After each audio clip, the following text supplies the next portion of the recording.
Welcome back, everyone, to the Stogie Geek Show. We've got a great segment tonight that's brought to you by Mr. J's Havana Smoke Shop.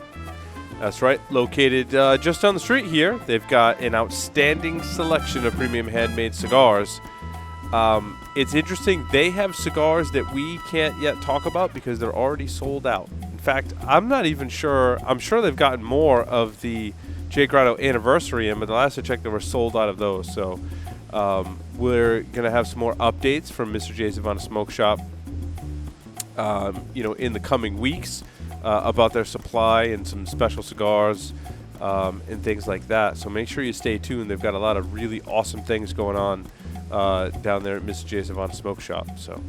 Yeah, and if you call tomorrow, you will not get Stogie Santa. He is going to be basically poolside. Yes. But I'm sure there'll be someone on the staff that will be more than helpful. Absolutely. Yeah. All the staff is helpful there. There's actually some new staff members there that are some fellow Stogie geeks. So. Yeah, absolutely. Let's see. So, Will, what do you got for this segment? So everyone's talking about Cigar of the Year, and I kind of Aaron, and I work on the Cigar Media Association. Another category we kind of have come up with is Brand of the Year, where, not necessarily kind of looking at one cigar, but looking at a brand as a whole. And if you go back and reflect on 2014, there were a lot of brands that had some really, really good years.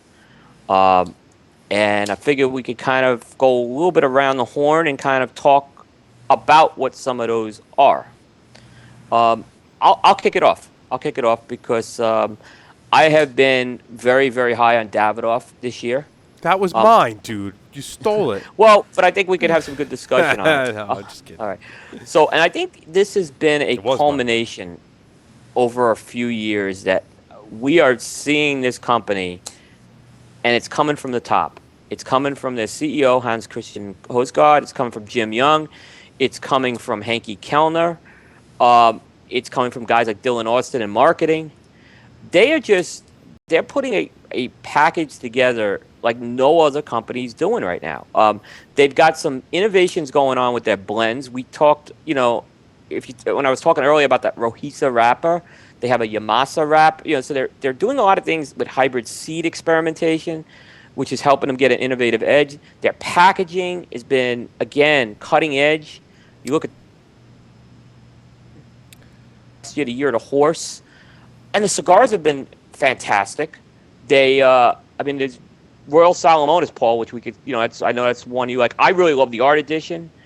Those were both on my top 10 list. Yeah. The Art Edition, and of course, the Royal Salomon was number one. Great cigar. In fact, Royal Salomon didn't make my list because I didn't review it, and that was the only reason why I didn't get it on there. But let me tell you, it's an Oasis level cigar. I don't, it's tough for me to put it on the top of my list, and it's a tough cigar for me to rate really high. Personal preference, I like it, but at $50 a cigar, it's expensive, dude. I mean, that's a lot of money for one cigar. So right. And so again, the other I just want to mention with Davidoff is they're also hitting the markets with their flagship stores, with their appointed merchants, where they're doing a seed the store like no company is doing right now. And I've heard a lot of other talk with other companies, and we could certainly go around and talk about that. To me, that was my pick for those reasons. I would agree. That would be my pick. Are you going to pick up an Oro Blanco? I did smoke the Padron 50th anniversary. I have really struggled with whether I want to pick up the Oro Blanco or not. What's the Oro? I don't know if I what's could the justify Oro? Any cigar for $500. That just is insane. It's the $500 cigar. And that's who is that from? Davidoff. Oh, okay. See, the Padron one was a little more accessible and a little cheaper. Yeah. At $106 for a cigar, just to put that on record, Will has spent more on one cigar than I've spent on one cigar. And I thought I was crazy when I bought another Davidoff Salomon. Right. But this you could buy 10 Davidoff Salomons for. That's right. I would rather have... I don't know. I haven't smoked that one, but 10 Davidoff Salomon sounds pretty damn good to me right now. The curiosity factor and the meteor in me wants to do it. the wallet, and then how do I really rate a cigar that's that limited and that expensive? Kind of grounds me on it, but it has crossed my mind. Stogie Geeks is accepting donations. If you'd like to donate, you can go We're to going to crowdsource. We're going to crowdfund it. Yeah. So, I know there was one site that did review it and gave it the #1 cigar of the year. Wow. So hats off to them. That's their criteria, certainly, to do it. Again, it came out very late in the year, so that was my criticism. How could it be #1 when it comes out the 2 weeks before the end of the year? But it must have been that good. I've got a cigar brand for you, Will, and that's because I've been really impressed, and you have too, with their cigar, and that's Nat Sherman. Of course, the Joel Sherman 75th celebration. Wow, what an amazing cigar that is. I've also grown a new appreciation for the 1930 blend. I think that blend is very, very strong. In fact, when Mr. J's Havana Smoke Shop ran their specials on Nat Sherman, I picked up a box of, I think it was the Grand Corona. I forget about the Corona or the Grand Corona. I was kind of debating between the two. I think I ended up picking up the Grand Corona because that's the size that I really liked. That's the one that I think they gave out at the event. And I want to say I smoked both the ones I happened to acquire at the event because I ended up with two by accident. Oops. And I smoked both of them, and they were both really good. So I did buy a box. And having interviewed, Mike Herkulotz on the show, that definitely gave me more of an appreciation for how they came into existence and some of the things they're trying to do. I'm not a huge fan of the Apoca. I think it has its place. I think a lot of people will probably enjoy the Apoca a lot more than I did. Again, I tend to be very, very picky about my milder cigars more and more. Maybe as I grow older and more crankier or something, I tend to be way more picky about my milder cigars. However, if you want a mild cigar that I hope is not flying under the radar as much as I see it flying under the radar, but that Nat Sherman Sterling is just one of the best more mild cigars. And I guess I tend to lean towards more expensive mild cigars, but the Sterling is on the higher end of the spectrum. It's not a $500 or $106 cigar like Will likes to buy, but it is kind of up there on the price range. In the timeless and some of those smaller sizes, and I just think that they've really shined as a brand. And some of that is somewhat skewed because I interviewed Mike recently and learned a lot about Nat Sherman and attending a tasting seminar and things like that, and you tend to gain a new appreciation for the brand. But I would put Nat Sherman on my list. Mike Herkulotz came from Davidoff. He ran a Davidoff store in New York. Yep. With the Sterling line, I think there was a segment they went after that plays very closely with Davidoff. Absolutely. Look, I'm not saying he's trying to recreate Davidoff, but he definitely, you talked a lot about it in the interview with that urban type of feel. Yes. That, very, very, Nat Sherman, I grew up in New York. Nat Sherman is if you're a cigar smoker, my dad used to go to Nat Sherman, and, when he was, this is, it's an iconic thing. They kind of went off track for a while. They've gotten back on track. They have a wonderful store. Stogie Santa was actually just there on Friday with Mr. J. I like what they've done with the brand. I like their branding approach. And not only that, what makes their branding impressive for me is they have the products to back it up. So and it seemed like this year it came together. It did. I mean, you could say the Apoca wasn't your cigar. It was a lot of people that resonated on this year. It was a popular cigar. Yeah. And you could argue it was probably their second most popular release behind the Timeless, which really put them back on the map. Yep. Absolutely. Yep. Aaron and Ahmed, how about you? Any brands that stood out this year? Well, for me personally, I think Aaron and I are pretty much in agreement, but I'll let him speak after. I have two brands that stick out. Obviously, Crown Heads. They had 3 cigars that made our top 25 list, which is just phenomenal. John Huber's been coming out with just hit after hit, I think, and this year especially. or I guess his last year now, but just all home runs it seemed like. Yeah, Yeah, for me, I like the Crown Heads stuff as well. And the yeah, second I think one I wanted to mention is actually Rocky Patel. They had as well. They had 3 cigars that made our top 25 list. I felt like 2014 was a real turning point for them, and I don't know if it's just because we reviewed them blind, but I think a lot of people had been off on Rocky Patel just because they kept coming out with release after release that were kind of mediocre. But this year, I think they had at least 4 lines that were really, really good, and that's to me that big of a turnaround for a company is noteworthy. It absolutely is. And in fact, I was part of that Prohibition broadleaf review, which was Yes. fantastic. Yep. I smoked the Mexican one, fantastic, and the Royale, which got a number 5. You could argue if it's a number 5 or not, but it's a very, very good cigar.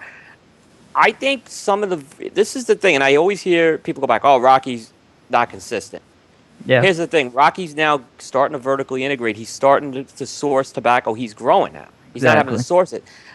This is where it's going to be. You're going to look at this and see where it goes now, because if Right. he can keep the consistency up, which I think he can, they could really start turning the corner here. Agree totally. Yeah, no, that's a very good pick. yeah, the one I would mention is Caldwell. I think that they had a lot of good releases this year as well.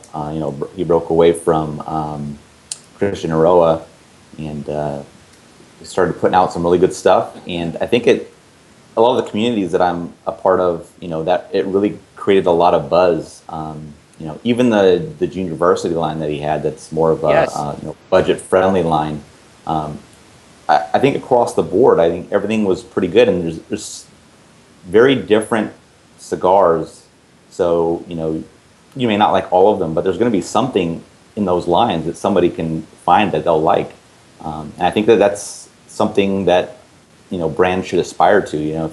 If you keep all of your cigars in a certain area, you may be missing out on a certain population of the cigar smoking community. And with such a breadth of flavors out there and strengths, there's going to be something that everybody can identify with in their lines. 12 months ago, we would probably said I didn't know if we'd ever hear from Robert Caldwell again. Yeah. He left Winwood. What a comeback! Yep. I mean, and you guys nailed it on the head. We've talked a lot about the Caldwell blends. What a turnaround. I mean, and the stuff he's put out is I'll say it's much better than the Winwood stuff that came out. Mm-hmm. So, Agreed. I mean, I agree. What a year he's had. For sure. Yeah. I'll throw another company out there. Paul, I just sent you, I think, one of the sticks from them, too. Debonair Cigars? Debonair. Let's talk Debonair. They're one of our sponsors, I know. It's very biased of us to say that. But hey, look, let's be frank. Debonair, we were on Debonair before they were a sponsor. Absolutely.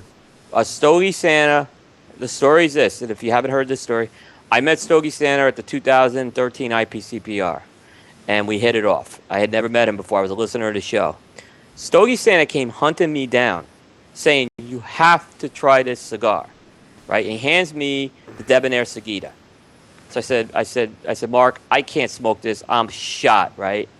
And I just said, let me take this back home, right? And he's like, okay. And Mr. J's, they just brought it in, like, and he was getting worried. I hadn't smoked it. I was basically recharging my palate, and I smoked that Seguida, and we were hooked. And I really think, you look at Phil, he is really. And by the way, I should mention that Phil Zengi is going to be doing another Texas tour in February. So I did forget to mention that, but Phil will be going through. If you're in Texas, look for Phil. He's going back. He really liked Texas. But and look, we've said it before on the show. It's very similar to my compliments to Nat Sherman, is that the way that Phil has structured the Debonair brand, Phil's personality shines through in that. You've heard several interviews with Phil that really can give you some insights into, one, the kind of person that Phil is, being such an awesome guy, and two, the way he structured his brand around his own passion for tobacco, and everything down to the name and the logo is just classy, and it all fits together. And again, he backs that up with fantastic products. And the cigar on my list, that Debonaire's First Degree. For me, and I was thinking about this because Phil was asking me about it. He's like, I heard that one of my cigars was on your list. Which one was it? I said it was the First Degree. And I said that a lot of that stems from the fact that it is one of the best, if not the best, smoking small cigar. And it kind of relates back to my dogs at home, which are pugs, right? I actually have 3 pugs at home now. And they all have Italian names, Rocco, Stella, and Bella. In case you're wondering, we're from, in Rhode Island, it's very fitting to have pugs with those names. But pug is the dog breed where they say, it's a small dog, but it's a big personality, right? It's a big dog and a small package. That First Degree for me is like a pug, right? It's a small cigar, but it's got a ton of personality, right? It's a big cigar in a small package. You don't know really you're smoking a small cigar when you have that cigar. And that was something I had not really experienced, certainly anywhere near that level than with the First Degree. So that's just one of the reasons why Debonair would be on my list, Will.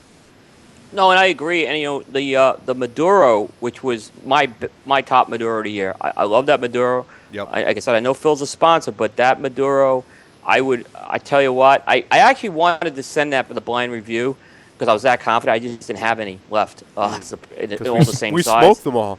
I don't we have smoke Debonair in my humidor because every time they're there, I smoke them. But here's what we say about Debonair. Go smoke it, and if you think we're wrong, tell us we're wrong. And Yep. I haven't had anyone come back. Nope. All I hear is like, you guys are onto something. But I said, no, it's Phil. And let me tell you, he's got a lot planned for this year. If you heard the 3-year anniversary show, he's bringing back the Indian tobacco name. There's gonna be an Indian motorcycle, early Americana theme. He's got this new cigar called Daybreak, which he's been talking about. So you're gonna see, and he's working with. He's got an area of the factory that's his. So this is Phil. This is not Phil going and having a factory make him a cigar. He is intricately involved with the whole process. Mm-hmm. As you've heard probably on the show, if you've heard some of the interviews, he's very much involved. They call him an alchemist. I mean, literally. And he's just, yeah. So, I mean, I think it was a breakout year for Phil is how I would look at it. Absolutely. Yeah. Have you guys tried the Debonair? Yeah, I tried one at the, I think we both smoked one at the 2013 IPCPR. It was really good. I don't remember a lot about it, but I remember enjoying it for sure. Nice. Yep. I mean, the other company I just want to kind of throw out there, Casa Fernandez, which I've been probably smoked a lot more of them than you have, Paul. Yeah, because I think they're more in your area. I sent you one. I did send you one.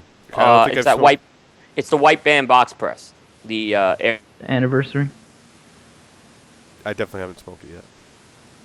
You've smoked some stuff, even though it may not be the Casa Fernandez branded stuff. He's making the Ezra Zion, Tantrum PA. He's not making the FHK, or he meaning Paul Palmer, Eduardo Fernandez. They're doing the Viajes, and I saw a big increase in Viaje quality this year. Where Andre came on the show last year, he talked about consistency. I think he lived up to the consistency there. He's doing Illusione for Dion. And you want to talk about a brand in itself that's had a great year? Yep. Fume, how do you say that again? Fume de Amor. Fume de Amor, thank you. One of the top, that was number 3 on Cigar Aficionado. It was one of the top cigars. Their factory split between Miami and Nicaragua. They're vertically integrated. They have the Aganorsa tobacco farms. Like I said, I have to get you some more of the branded stuff. It's just probably I haven't seen a lot of it in the Northeast, but they're bigger in the Southeast here. It's just good stuff. Cool. Do we have contest updates? I'll give one. The long-awaited box of San Cristobal Classicos. Yay! From the 3rd anniversary show. No, I'm not giving it away yet. But we have gotten some more updates. I think I'll keep it open. This will be closed out within 2 weeks. Okay. There's a couple people that gave me some CRA, and that was really a lot of the spirit there, too, is we wanted some CRA people to sign up and had a chance to listen to the show. So, but we will close that out within 2 shows, I promise. And winner from last week's show? Was it Adam? It was. It was Adam. It was Adam. Was the winner from last week's show. Yep. So. So we probably should. We're going to do more promotions as the year goes on, but we will list a question at the end of every show, and every live show that you watch, you will qualify for this contest. Now, I know we got some entries after the fact that we're trickling in. We will have contests that will run just for live viewers and listeners. Yep. We will also have contests for people who are listening to the recordings. Hey, enter the contest, by the way, because we didn't know, you didn't know that someone had already gotten it right. So enter the contest. Yeah, enter it. Yeah, absolutely. You never know. I may be generous one week. We may give out two. Yeah, we're going to give away a T-shirt, a Smoke Naked T-shirt, and what do we want to give them? A New World? AJ Fernandez. A New World, New World. AJ Fernandez New World and a Smoke Naked T-shirt. Will, do you have a question for our show this week? Yes, I do. What is the wrapper on the Davidoff Winston Churchill? Wrapper? New or old? The new one. The Davidoff Winston Churchill. The Davidoff Winston Churchill. Okay. The new Winston Churchill. What's the wrapper? First person who's listening live. And you have to spell it right. Got to spell it right. Email it to the show at StokeyGeeks.com. Now, we are going to limit who can win, right? Like, Adam can't win again. We need to clarify some of these contest details, but Adam... We're going to have a little more of a detail on contests going forward because we're going to have a lot more of them. Yeah, because, if Adam keeps winning, he's going to have a Stogie Geek Smoke Naked T-shirt to wear, like, every day of the week, which might not be a bad thing, but... we want to open it up and be fair to everyone, so there'll be some kind of blackout periods. You won't be able to there'll be a 90-day. There'll be a 90-day rule, and sorry, Emmett and Aaron, members of the cigar media are not eligible. Yeah. So if you're getting samples, basically, you're not eligible. Smoke Naked T-shirt and AJ Fernandez New World. By the way, I don't cigar. have my Smoke Naked T-shirt. He's a stealth. Yeah. What is the Davidoff Winston Churchill, the new one?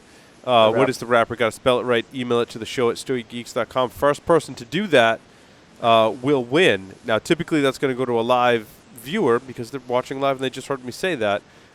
If no one who's watching live enters that contest, then it goes out to the recording. So that option is available too. So exactly. Like Will said, feel free to email in.